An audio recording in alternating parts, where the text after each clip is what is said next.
Hi, I'm Don Roberts, and this is my presentation on HR and multi-generational communication. So what are we dealing with? HR in a multi-generational organization is incredibly difficult. Given this reality, what exactly are we dealing with?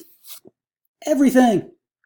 HR has to deal with disgruntled employees, other companies, departments within the organization, everything from an employee having a baby to a downsizing event. There's nothing you can imagine that HR hasn't had to deal with or will deal with in the future. So what is the key to that? And that is communication. Communication comes in many shapes and forms, and HR has many different types of information that they have to communicate. Everything from benefits and company events to legalities regarding management in the company. HR has the main role in communicating these things to the rest of the company, and they must take into account the different audiences they have to address. Shannon Gospel has this to say about the generational divide. Different generations tend to value different communication styles, team structures, and job perks. Understanding what people value and what motivates them makes it much easier to communicate job expectations, offer the right type of support, and make adjustments that will benefit a team's performance. Without this knowledge and applying the associated acquiescences, HR would be ineffective at best and incompetent at worst. This is why HR must take these things into account when communicating with a multi-generational workforce. When we begin to speak about multi-generational workforces, we have to take into account the reality that stereotypes exist for each individual generation involved. When we talk about generational stereotypes, we generally view them from the negative aspect. Each generation views others as lacking. The baby boomers view all the younger generations as entitled and lazy. The younger generations view the older generation as set in their ways and stubborn and unable to adjust to the fast pace of the modern world. None of these are correct, and while there are people who fit them, most do not. So when we apply stereotypes to all, it creates an atmosphere of distrust and divisiveness, and HR and management must work hard to create an environment that judges people for what they do, not their age. So how does a company culture contribute to the elimination of stereotypes? Marcel Deer has an idea. He says, it takes the right balance of maturity and creativity to spread culture across several generations correctly. He also says by working hard to understand one another's needs and expectations, we can eradicate stereotypes from the workplace. No, this isn't the end of the world. There will be differences between the generations, but those can be overcome. So when we eliminate or at least reduce stereotypes, we can then begin to work on our communications within the company, and HR can be at its most effective. Another way HR can facilitate communication between generations is the company must utilize certain techniques and styles. But what style is most effective? How does HR know what to do? Well, the answer is simply that there's no one right answer to this.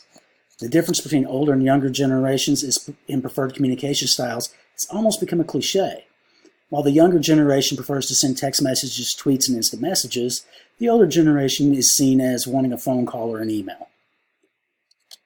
Throw in that younger generation uses abbreviations and informal language and colloquialisms, and that leads to a recipe for a communication breakdown. Given that we all have these elements involved, how does HR cover the gamut of people that need the information? Well, one way is that they have different generations tend to value different communication styles, team structures, and job perks. Understanding what people value and what motivates them makes it easier to communicate job expectations, offer the right type of support, or even make adjustments to communicate that will better suit a team's performance. Once HR identifies the different ways and means to communicate the different generations, it will help to overcome any generational gaps currently in the workplace and make communication easier. Diverse thinking is something that is critical to success, and by catering the message to each generation, to the generation that you're trying to communicate with, you're promoting that very diversity that we say is important. HR can also promote cross-generational communication through the use of technology. In an interview with HR Voice, Ron Shuchuk, who's an internal communications specialist, had this to say: we can leverage technology to improve communication in ways we couldn't even imagine a few years ago.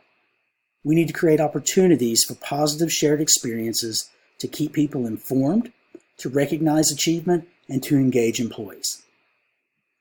Employee self-portals are one way that allow a person to interact with their information and to offload some of the HR work to the individual that's actually vested in that work. While this is a win for HR, it does come with its own caveats. When dealing with sensitive information, people tend to want that personal interaction and attention. And these portals are good for the maintenance type of activities such as changing a deductible or something, but they do not allow for that personal touch. So one way around that is to utilize video conferencing. Video conferencing abilities abound in the digital world. Video conferencing can bridge a gap between people who work remotely or who are domiciled in a different physical location. HR has to be creative when working with the modern workforce and meet them where the need is. So that looking at the digital delivery systems and try to determine what works best for all of the different generations within the workplace. And here's what Dave Zielinski has to say on this topic. The most effective benefit communication campaigns are multimedia. That's because everyone understands and digests information differently. A 22-year-old new hire who doesn't know what a deductible is needs that basic education that can occur in a large group setting, whereas a 40-year-old working mother already knows that information and she just wants the information in a way that she can disseminate it and work with it on her own time. Effective HR communication in a multi-generational environment is what we all strive for. That is what we work for, and today's environment is filled with communication issues and many great opportunities to bridge the gaps that we have. HR is in the unique position to interact with all employees and set the example for other departments to follow. The main thing for HR to do is to communicate clearly, no matter the form. No matter what the vehicle, clear and concise language is the most effective way to communicate HR policies and procedures.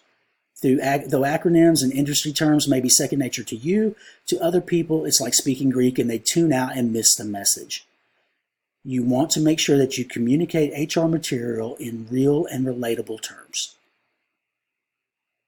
So in conclusion, you want to be clear with the message, and the generational gap is narrowed. A multi-generational workforce is a strategic advantage to a company, and you must parlay that into tangible results. This can only be done when everyone is on the same page, so learning how to communicate to every generation within the workplace is critical to a business's success. Thank you, and that is my presentation.